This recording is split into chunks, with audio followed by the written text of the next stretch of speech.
Ang TUPAD program, ito yung pagbibigay namin ng temporary employment para sa mga nawalan ng trabaho. Ito yung mga displaced workers, lalo-lalo na yung mga nasa informal sector.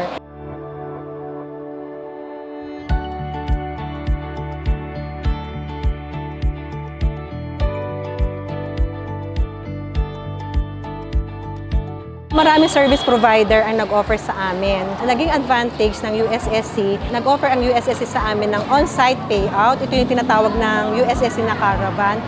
Very risky kasi on the part of the DOLE kasi na magbitbit ng cash. Kaya nakipag-MOA kami sa kanila kasi yun nabawasan yung risk namin sa department na kami magdadala ng cash. Maganda yung serbisyo ng USSC dahil meron silang caravan na dito mismo nakiklaim ng mga beneficiaries yung kanilang sweldo. Sa pagkuha namin sa payout sa USSC, wala naman pong problema. Mabilis po siya. Pag may kompletong requirements, mabilis.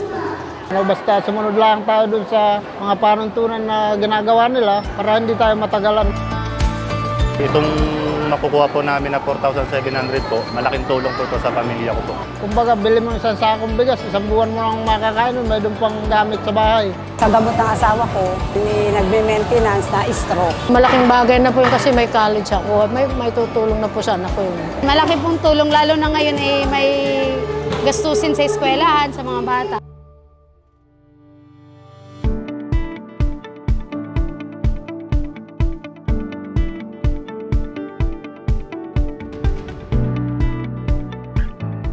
Nag-offer po sila ng insurance, 50 pesos. Tinanong ko po kagad. Para saan? Hindi na po ako nagtanong kasi insurance mo yan. Alam ko po yan eh. Ayun po, di po namin akalain na darating sa punto na magkakasunog po ng February. Ko po alam na sa lugar po namin pala nasusunog. Binabaliwala ko ng po. Ngayon narinig ko, nagtatakbo na. Pumunta na po ako sa amin. Ngayon malayo pa yung sunog. Kapag ano pa naman ako ng kahit konti mga damit. Tapos yung pagbalik ko, wala na, pupok na.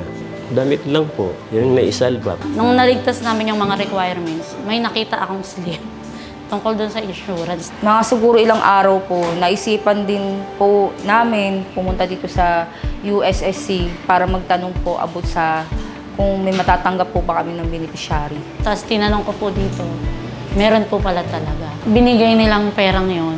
Napakalaki nang naitulong sa amin. Pero sobrang napakalaking tulong po para sa akin. Ako katulad na single parent, may dalawa po akong anak. Binibigay ko po sa kanila baon sa school, gano'n. Tapos pang bili ko ng sa bahay, mga materyales kasi nasunugan po kami. Malaking tulong na rin po yung para sa anak ko, nag-aaral po. Sa halagang 50 pesos, nagkaroon ng 5,000. Kaya maganda rin pong may insurance.